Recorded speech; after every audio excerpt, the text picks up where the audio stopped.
ti gbọ́ nípa ọ̀rọ̀ tó ń lọ wọ́n ti bù ló ṣẹlẹ̀ sí Àdìsá ṣáwọn alábòsí ti dọ̀dọ̀ ẹ̀ ṣe wọ́n náà ti gbọ́ ohun tán lọ ọ̀rọ̀ sí kíra. Anyway, kò sí nǹkan kan lójú nǹkan kan ẹ̀yin èèyàn, màá tún sì máa sọ màá tún sì máa tún sọ kí ni mo fẹ́ sọ. Ìdí iṣẹ́ ẹni là á mọ́ ni lọ́lẹ̀ o.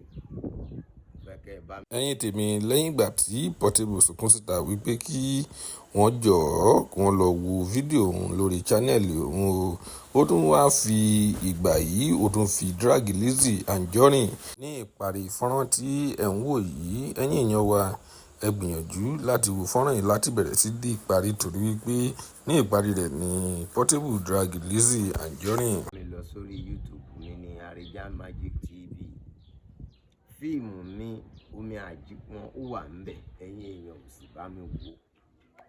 Wá fẹ́ kẹ́ ẹ bá mi lọ sórí YouTube channel yìí, kẹ́ ẹ lọ bá mi wo fíìmù Omi Àjípọn yìí, kẹ́ ẹ wò gan, ẹ bá ń wò gan, ẹ fi yẹn náà ṣe kí ni, ẹ fi yẹn náà dá sọ̀rọ̀ tèmi náà. Bóyá kò lówó tí wọ́n ń wí, bóyá àwọn gan ló ń bọ́ mi nínú ilé àmọ́, bóyá àwọn ló ń bá mi gbé gbogbo bùkátà àmọ́, bóyá màá tẹ̀ tibẹ̀ dolówó. Ẹ bá mi lọ wo Omi Àjípọn. Omi Àjípọn wọn kúrò kó ebi tiwa ń títì. Iṣẹ́ ẹni là á mọ́ ni lọ́lẹ̀. Ẹ lọ sórí YouTube Arijan Magic TV, ẹ bá ń wo fíìmù Omi Àjípọn.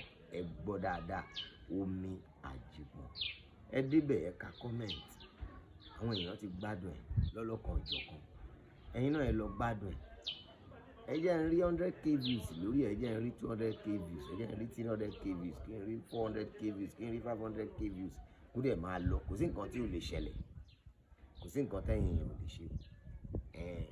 Ẹ ṣe kí ni, ẹ watch, ẹ comment, ẹ like, kẹ́ ẹ dẹ̀ share ẹ̀. Ìgbà yẹn lẹ fìfẹ́ hàn. Lórí igun mẹ́rẹ̀ẹ̀rin àgbáńlá ayé ni mo ti pè everybody. Ẹ lọ bá mi wo my movie Omi Àjípọn.